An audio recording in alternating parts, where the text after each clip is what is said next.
What's going on, awesome people? Long time no see. I'm Marcus. I'm Tony. And we're glad to be back. I know we've been gone a month, over a month. Well, you probably haven't seen me in closer to 2 or 3. Which, if y'all have been paying attention, I did post a couple weeks ago a picture of us and had mentioned that we had tried filming, and after multiple failed attempts, we took a break, a much needed break, to reassess some stuff. From that post, y'all will know that I spoke about us possibly not doing this anymore. Well, we can't do that. We are back. But there are changes. As you can tell, the name change. You will see that if you're paying attention. If you're new, you won't notice the difference. But you can always go back and check out some of the older videos because we're not taking anything down. And if you see me dabbing my eyes, I'm not crying, I promise. My allergies are in hyperdrive because tree pollen is through the roof today, so I'm not weepy-eyed, I promise. With her saying that, let's talk about the changes real quick. Number one, there will definitely be more of Tony, because it's our channel, not my channel, and I know maybe sometimes it come off across completely different. She's just not necessarily camera happy. Yeah, still getting used to being in front of the camera and not behind it. Super self-conscious, so be nice. So that's one thing that we're going to be working on with the changes. The other is, honestly, when we started this channel, we thought our niche was going to be just hiking and the adventures of it and trying to introduce our faith to people. What we've realized is we're not just hikers. We have other aspirations in our life, and we want to show everybody that. And that includes hiking, like today's adventure. We're not hiking per se, but we are going to the mountains. And later on, you will see 4 college brats that are going to be with us. Because we usually have tag-alongs. Which we absolutely love. The other side of it is what a lot of people don't know about us, and something you will definitely see coming up in the channel is us cooking from time to time, because we love to cook. You'll see us working hopefully toward very soon some of our homesteading and farmsteading stuff that y'all may not know about us that we're working toward, and some class stuff that we would like to do, like canning, pottery. One of the big ones I'm looking forward to finding a class to show everybody is how to cook from Dutch ovens and old cast iron style homestead cooking. And as the weather gets better, probably some camping stuff. That will probably, honestly, be more solo with me or me and a couple of the kids. But never know, maybe we can get Tony out with us a few times on some hike through camping. But we just wanted to let you guys know that we are back and there are changes, and the changes will be a little different than what y'all are used to, but it's going to be a lot of the same. And the one thing that has stayed the same and will stay the same is us just bringing, or trying to bring, joy to people when we're out and about doing what we love to do. And we just hope that y'all stick along for the ride and enjoy what you see. So if you do, please do us a favor. Like, subscribe, share it. Help us grow into something that can help others, because that's really what our goal is. I don't know what that was, but it was some kind of roadkill. See, she's more like a squirrel than y'all may think. But anyway, that's going to do it for now. We will pick y'all up in just a little bit when we pick up the brats at the college up here. And we hope y'all stick along for the ride, because I promise you, we got something cool in store for today. But we'll see y'all in just a little bit.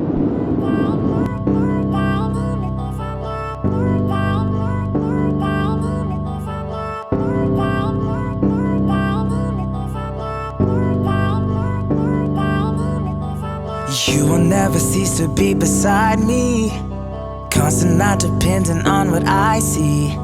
And I can always trust you know what I need. And now I know that I can trust you rightly. And you came through the sky like you opened blind eyes. So I'm giving you right, no more looking behind. You are good, you are kind, you can have all my life. I'm yours, you are mine. 'Cause you're my miracle.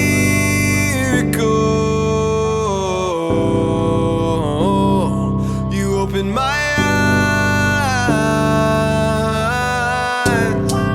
Every day brings new life when I'm by your side. When I'm by your side.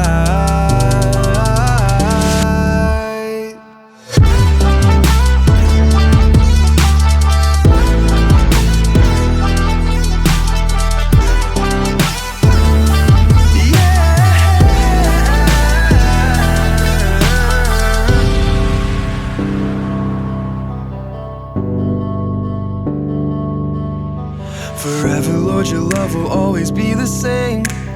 I know that your faithfulness will never change.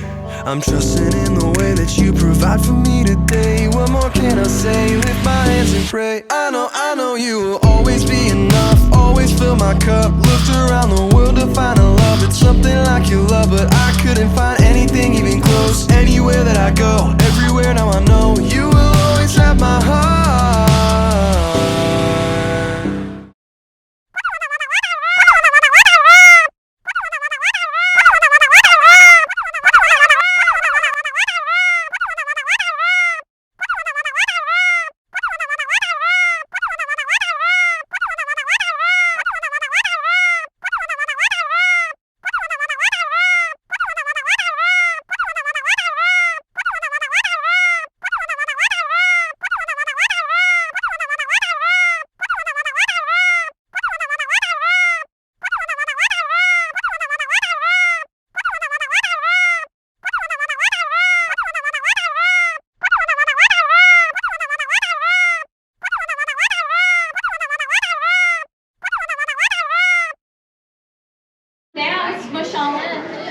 Just gonna get tighter as we get in the cave. So they say we're in the mountains now, so everybody's family. We all know this guy. All right, my name is Stephanie, and I'm going to be your guide through Linville Caverns today. A little bit about the cave before we get in there is Linville Caverns is an active limestone cavern, which means everything we're about to see is still growing and forming. That means that we're going to urge you not to touch any of the walls or the formations inside the cave because the oils from our hands will permanently alter the color and stop these formations from growing. You guys feel free to take flash pictures. Flash photography is totally okay. But if you decide to record video, I just ask you don't use the light on the back of your phone so we're not disorienting people as we move through the cave. There's no smoking, eating, or drinking. Everything else, I think I covered all the bases. All right. It is wet in there, so watch your step as we move through as the ground is wet. And also watch your head as there's lots of low-lying rocks. I don't want anybody bumping their heads back. All right, so if everybody's ready, we're going to head on in. Okay. My head will not be able to handle it. It'll break. Our crew, we got Al, Tony, Kaylee, Chloe, Ethan's bald head. I'm just kidding. He's not bald yet. I don't want to hurt his feelings. Keyword yet. Come on in. I'm a fat boy. I'll be all right with the coolness. Yeah, I can feel it out there. They always say if the tour guide's wearing shorts. Oh no, we get a lot of Florida people up here. They're fully bundled up. All right, okay. So welcome to the inside of Comeback Mountain, everybody. That's the name of the mountain we're going to be exploring today. I'm going to ask everybody to just scoot to your right. If you could, because we've got another group that's on their way out. We just want to let them slide by us.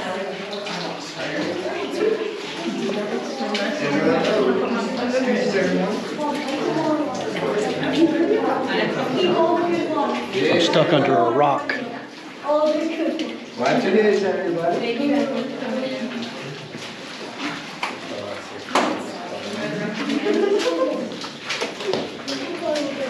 All right, get going.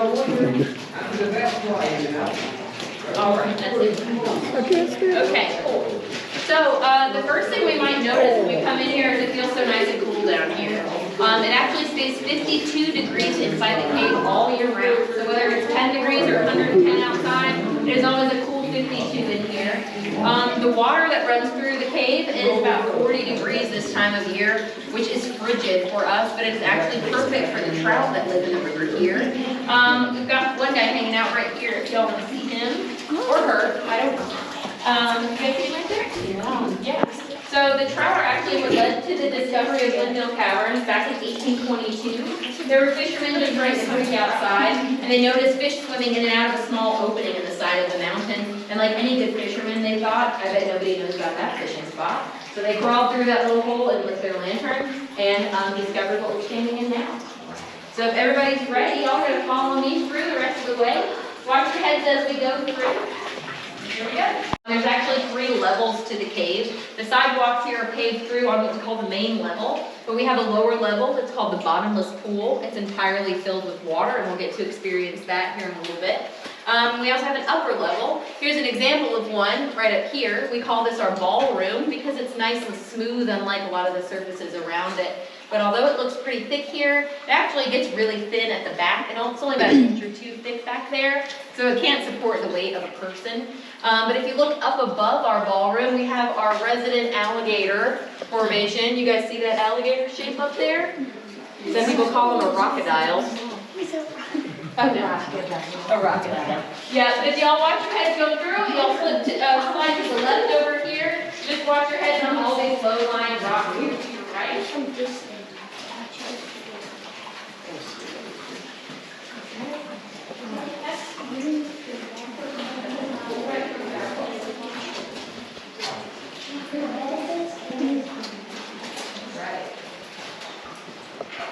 Come on up, and as you come up this way, I'm going to talk about this nice flowstone formation that we see kind of jutting out of the side of the cave wall above us. Now this is our bat formation, we call it, because it looks a little bit like a bat. You look at its head here and wings on either side. And I'm going to talk a little bit about the bats while we're in this spot. Up until about 2011, we used to have hundreds of bats that would coat the whole ceilings of this cave.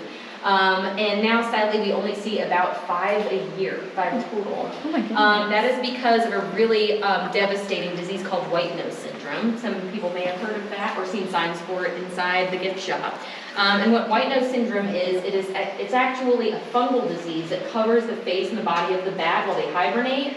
It's like a cotton, and it causes them to itch, almost like poison ivy. So they wake up from their hibernation to scratch it off. And this expends precious energy, and they're forced to leave the cave in search of resources in the middle of winter when there isn't none. So, unfortunately, the white nose syndrome has about a 90% mortality rate. And since it was introduced to the U.S. in 2006, it has decreased our bat population by 85%, which is a huge amount in a relatively short amount of time. 2006 is not that long ago. Although many people may disagree with that. I like to think it wasn't that long ago. Yeah. So a little bit of good information about bats, though. That you guys might not know, we have 2 native species of bats in North Carolina. The little brown bat, which is the technical term, and the tricolor bat. They're only about the size of your pinky, so they're very small with a 5-inch wingspan. But they can eat up to 1,000 mosquitoes in just 1 hour, and 15 times their body weight in 1 night. They're also nocturnal pollinators. So I say if you hate mosquitoes, you should love bats. Yeah. I know my mom lives in Alabama, and after I told her that, she put a bat house on her property. And she actually said she thinks there's less mosquitoes. I don't know if it's true or not, but it is something to think about. If you have property, you could put a bat house out there.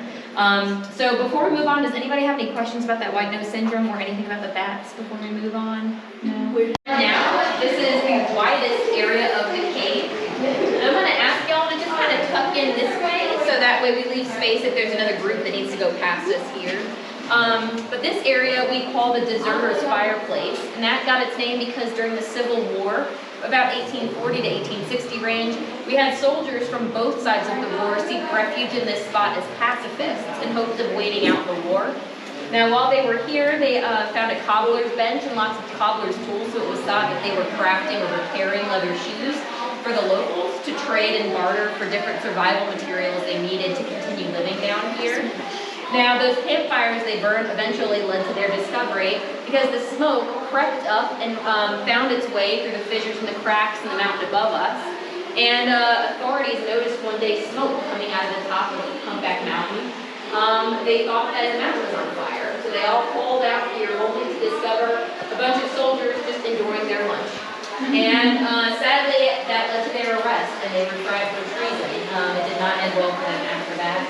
But they did leave a cool piece of history. If you look above us, you'll see all of this textured brown material growing on the stone of the cavern walls, and this is all smoke damage as a result of those campfires from over 100 years ago, which is pretty wild. So, like I said, this is the widest area of the cave, and if you guys follow me up this way, this is the tallest area, or what we call the cave. Ah, yes, cave.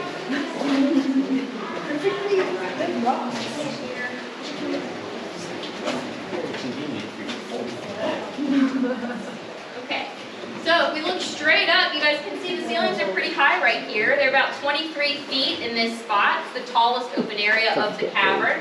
And the first thing you might notice is these large broken stalactites right here.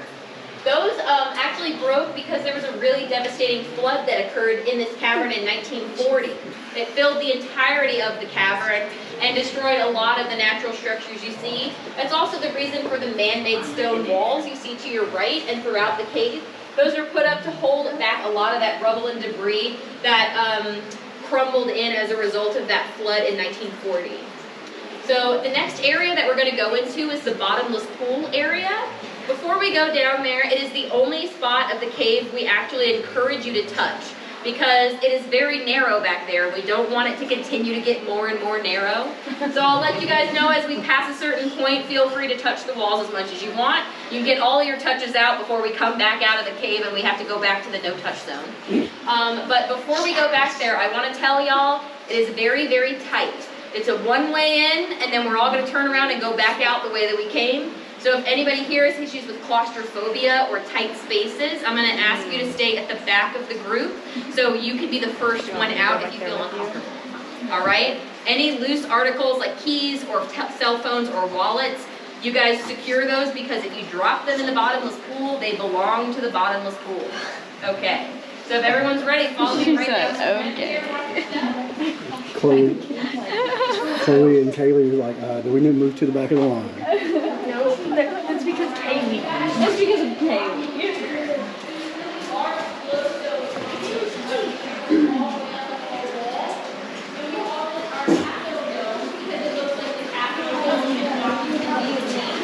And as you pass this spot, after here you can feel free to touch the walls, alright, as you get past this place. Kaylee's belly. Ethan asked how bottomless the pit was. How big is that water?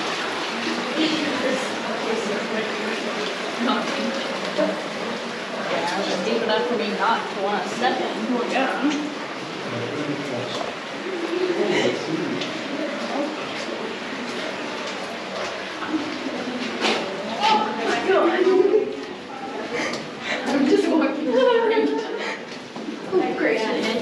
Step onto the grate, and below the grate is what we call the bottomless pool. It's totally filled with water, and that's the lower level of the cavern. You guys push down in there as much as you can, as tight as you can, so we can fit everybody and everyone can see. This is the sardine experience. Oh. There we go. No lie. No Nice lie. hole for you. Yes, it's my cubby. Thank you. Fat boy turning sideways. Fat boy turning sideways. You got it. You're doing great. All right. So back in 1930, actually, they sent surveyors here. Sorry, I'm shouting in your ear. Right. They sent surveyors back here, and they dropped a 250-foot weighted line down in this pool that never reached the bottom. Oh my. So to put that in perspective, it's about 6 stories. And we truly do not know how deep it is. People always ask, how deep's the bottomless pool? And I'm like, Ethan? It's not the 300-foot pool. One thing I want to point out too is if you look at the wall in front of us here, y'all feel free to touch as much as you want, but I want y'all to notice how dull and lack in color it is. It's nice and almost gray-brown where we allow people to touch. And just notice as we move deeper into the cave how those colors are going to become more and more vibrant in the spots where we don't allow people to touch. If everybody's good and had enough of this tuna can experience, I'm going to have y'all turn around and lead us back out whenever you're ready. Big stone wall in front of us.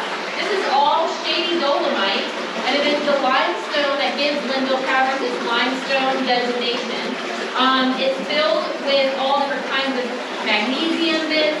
The white bits that you see, a lot of them are fossilized seashells, actually, as shady dolomite is a sedimentary rock that is comprised entirely of fossilized sediment and shells and debris from the bottom of the seafloor before the Appalachian Mountains were formed. So about 85% of the Blue Ridge Mountains are made up of this shady blue dolomite. Another thing that's pretty cool is although Linville Caverns does not have any naturally occurring precious gemstones or anything like that, we do have one semi-precious gemstone, and that's called carnelian. You can see that right here. This is all carnelian here. It is a translucent orange gemstone that gives some color from the iron oxide in the rock above us. It's a beautiful orange transparent color, and it's not very valuable. It's only about 50 cents for a small piece. And we have some of those in the gift shop if you guys want to see. But I also want to take this opportunity to say that everything in the gift shop is sustainably sourced elsewhere. It does not actually come from inside the cave because the cavern is federally protected. So nothing can legally leave the inside of the cave, in case you guys were wondering. We do sell bottled water though from the cave, so if you guys want a bottle of cave water, we have that in the gift shop. So if y'all follow me right through here, walk your head under this low spot, and I'll move around.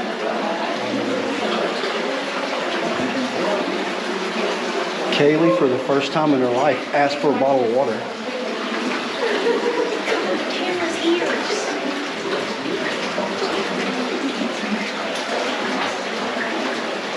Not nasty, but like good.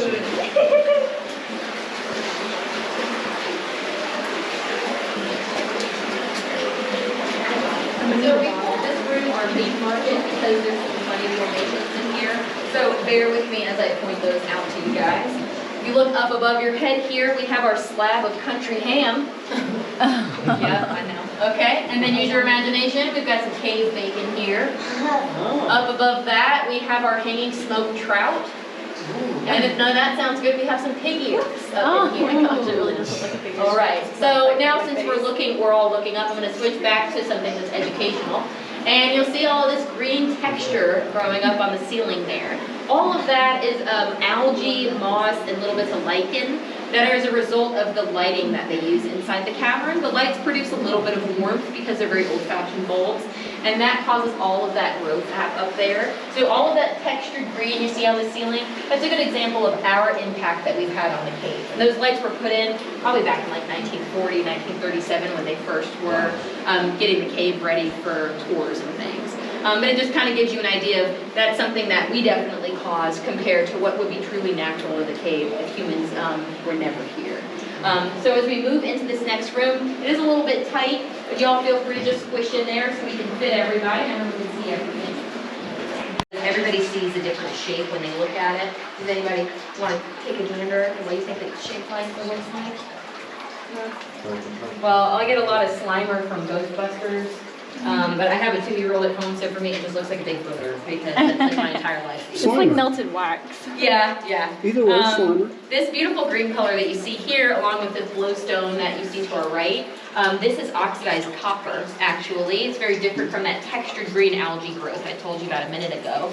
And the main thing here on the Guess What rock is these brown streaks down the front of it is a result of fingerprints from where people have touched it. So you can see how that impacts, and when your oily hands touch a wet rock formation like this, not only does that spot where your finger touch die, but everything below it dies because the water splits around that fingerprint. So that's why you see these long brown streaks down the front of it, just to kind of give you guys an idea of how that impacts the formations in here. This is a stalactite.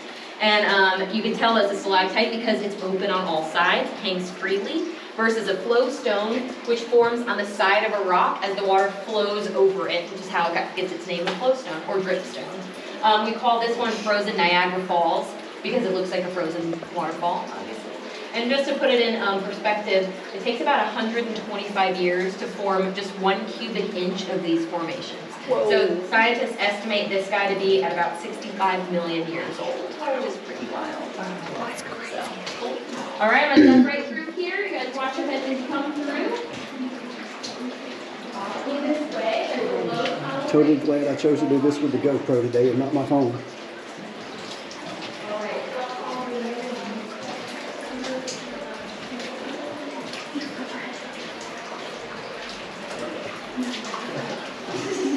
The rock she was talking about and the brown lines, ladies and gentlemen.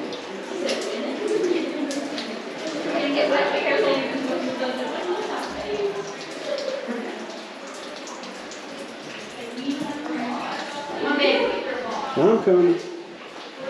But it does give us a good feel for what it would have been like in these caverns with nothing but a lantern. So to give us a full effect, we are going to turn the hall lights off over here. So we'll start with that one there. Now my group, we're going to wave goodbye to y'all over there, even though we just met you. And look right back where you just came from. All right. So we can see that the caverns takes on a completely different feel by just the light of the lantern. In a moment, I'll be turning this lantern off. So if anyone has anything that lights up, like a phone, a watch that might light up with movement, a camera, anything like that, please go ahead and turn that off, cover it up, or put it in your pocket. It is. Kaylee's bad attitude. It is a branch of the Brevard fault line, actually. So to put it in perspective so you guys can picture what you're actually experiencing right now, is we are now standing 2,600 feet in the belly of a mountain directly below a fault line, which is pretty wild. This might be the only place in America that you can actually say you did that, which is pretty cool. A little bit too before we go up there. This next space is called the Gilkey Room. It was named after John Gilkey, the original owner of Linville Caverns in 1937. And it is the only reinforced upper floor of the cavern that we have on the tour. As you guys move through there, I'm going to just let you guys pass through because we've got a big group. And there's stairs down the other side. I'll meet you right here at the bottom of those stairs. But I want you guys to take in all of the colors and different deposits that we have up there. It's a very pretty colorful spot. And as you go through, you'll see this really weird textured formation. It looks like ground beef or almost cauliflower. That's called cave coral, and that forms when the water drips into a stagnant pool of water over the course of thousands of years. It leaves behind individual little mineral piles of calcite, which look just like ground beef, honestly. So if you guys want to go ahead up in there, just walk through, take pictures, and you take your time. And I'll meet you guys right at the other side. Just watch your step going down the stairs on the other side.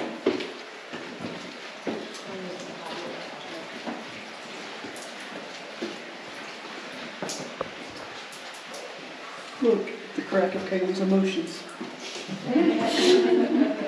My bad, I didn't say that out loud.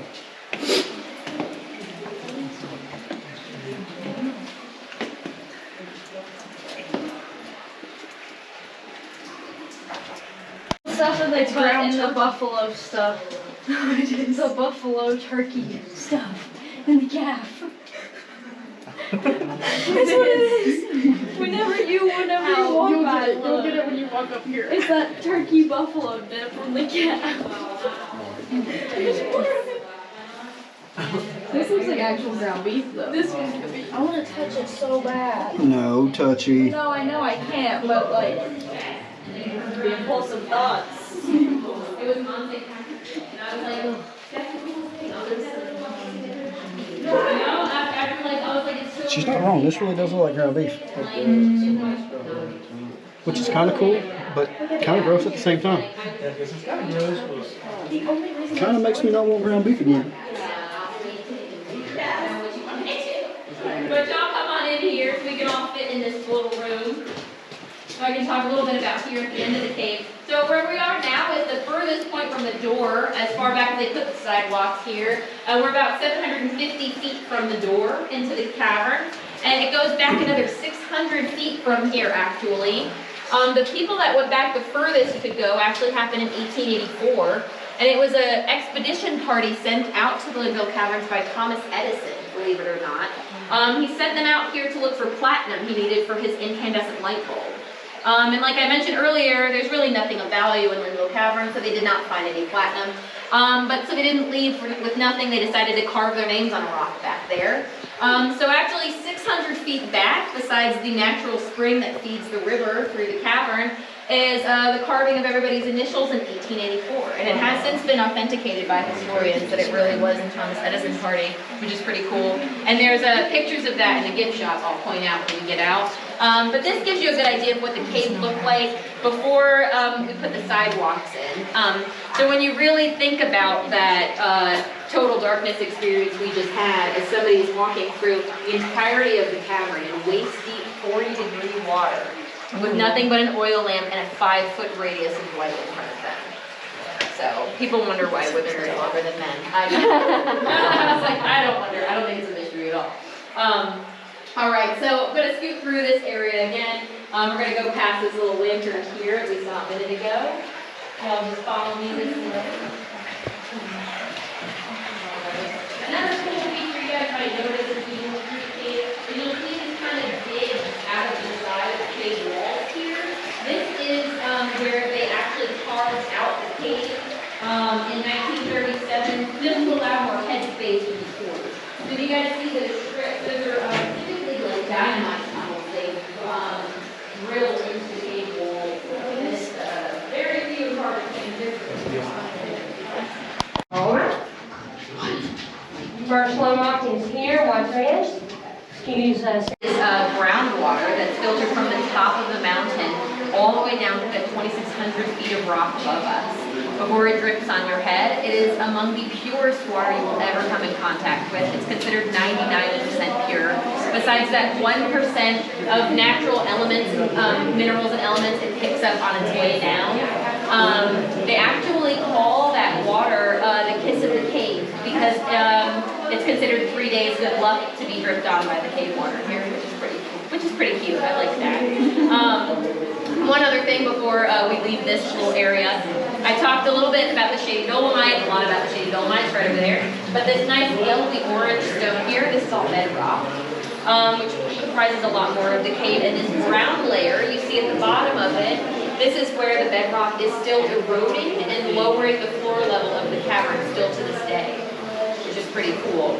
If you look behind me here, we have this natural bedrock shelf, and this is what was thought to be the original floor level of the cavern millions of years ago. It's pretty cool. So we're going to go past this next group. You guys want to just slide over here along the chain. We're going to just scoot past this next group over here.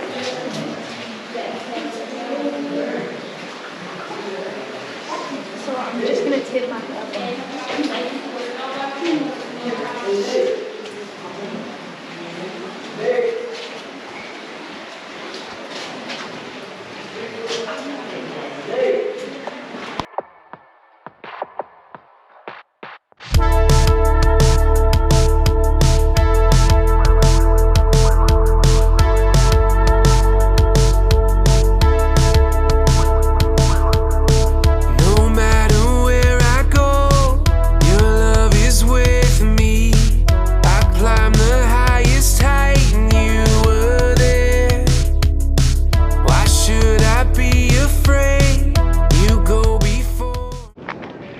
Alright folks, y'all seen it. We were at Linville Caverns in Linville, North Carolina, but this is where we're going to end it, but we're going to end it with a spectacular view Of the Blue Ridge Parkway. because can't come up here and not get on it. But anyway, this is where we're going to love you and leave you, and God loves you, We love you. and as always, remember, smile and wave. We'll see y'all on the next one. I lied, we're back. Got to give a special thanks to the teenage brats over there, Ethan, Al, Chloe, and Kaylee, for making a guest appearance. What's that big building over there? Oh my God, it's cool. We'll listen to my country kid. Anyway, this time we're gone. We love y'all. You see how big? I came before his throne. He touched my lips and made me whole. Exchanged my heart of stone for one of flesh and put life in my bones. And all I can say is, holy is he.